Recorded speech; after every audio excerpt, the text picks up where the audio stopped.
Essa pesquisa trouxe vários indicadores interessantes que nos ajudam a entender a conjuntura, né?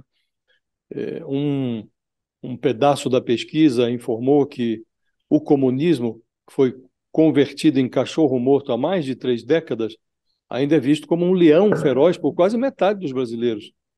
Segundo o IPEC, 44% dos brasileiros convivem com esse receio da implantação de um regime comunista no Brasil. Se essa informação serve para alguma coisa, é para demonstrar que todos os que estão muito preocupados com o futuro político do Bolsonaro estão assombrados com o fantasma errado. O problema já não é o Bolsonaro, mas a infecção ideológica que o bolsonarismo importou para o Brasil.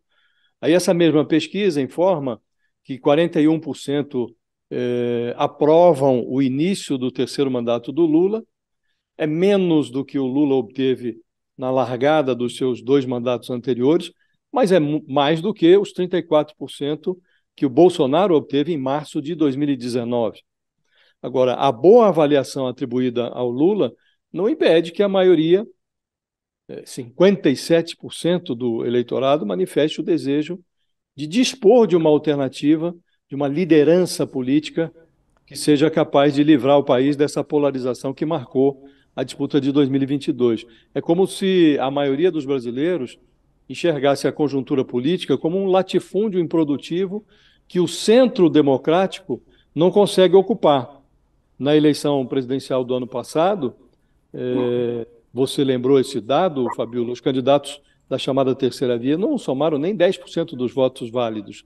No segundo turno, todos aderiram ao Lula para evitar o desastre que estava embutido na hipótese de reeleição do Bolsonaro.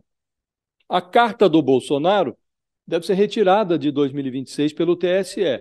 Mas ainda que o personagem fique inelegível, os valores que ele encampou, que ele empinou, vão continuar infectando a conjuntura.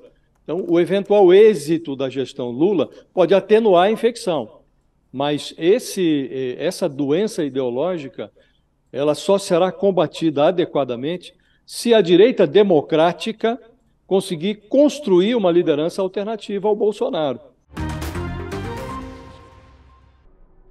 Né? Primeiro, a gente vê de novo os bancos sendo salvos com dinheiro público. Quem vai pagar é o contribuinte. Né?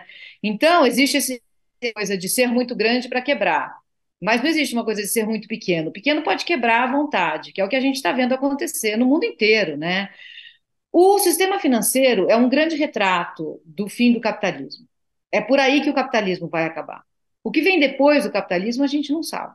Mas a deformação que é hoje o sistema financeiro no mundo, o fato do Credit Suisse ser também propriedade do governo da Arábia Saudita, o fato de nem passar pela cabeça das pessoas que o banco poderia ser estatizado, por exemplo. Se vai colocar dinheiro público, por que não coloca dinheiro público para estatizar o banco?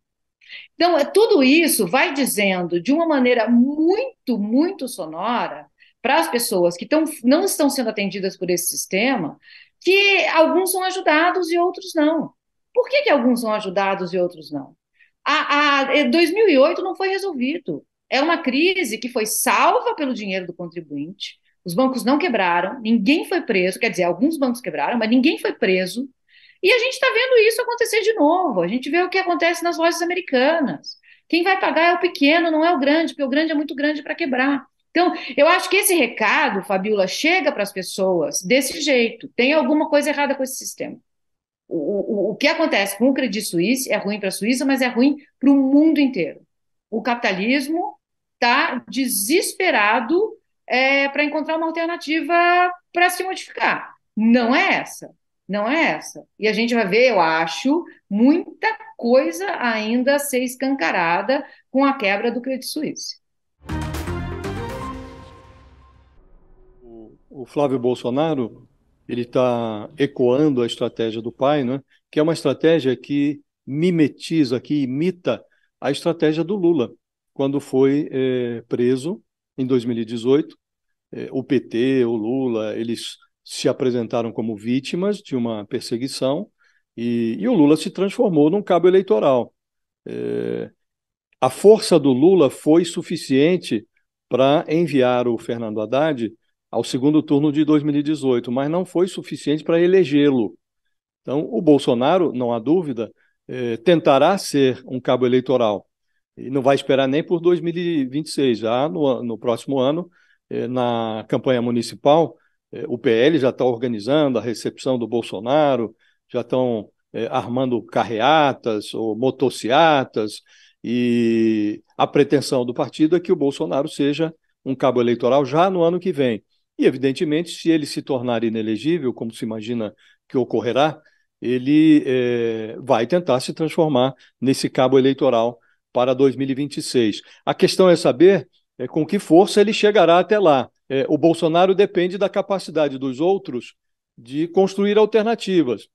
A capacidade da esquerda de construir uma alternativa capaz de tornar o Bolsonaro um líder negligenciável, isso não está no horizonte, e a capacidade da direita democrática de também construir uma alternativa que torne o Bolsonaro dispensável. Hoje, ele reedita a estratégia do Lula e do PT, se apresenta como vítima.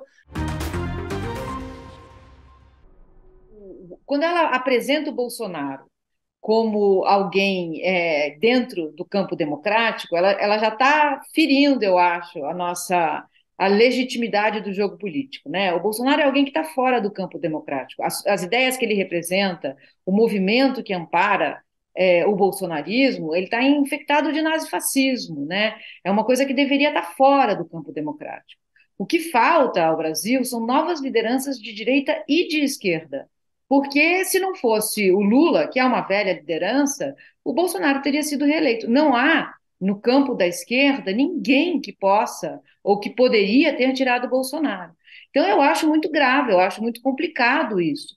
Eu imagino, Fabíola, Josias, o futuro, alguma coisa do tipo, alguém como a Tebet associado a alguém como a Marina.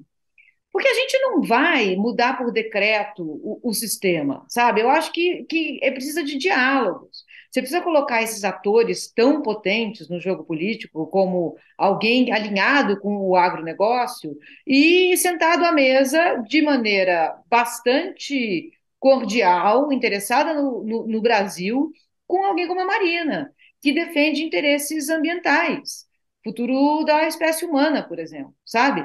E encontrar ali ambientes comuns para começar uma renovação dessa matriz, por exemplo.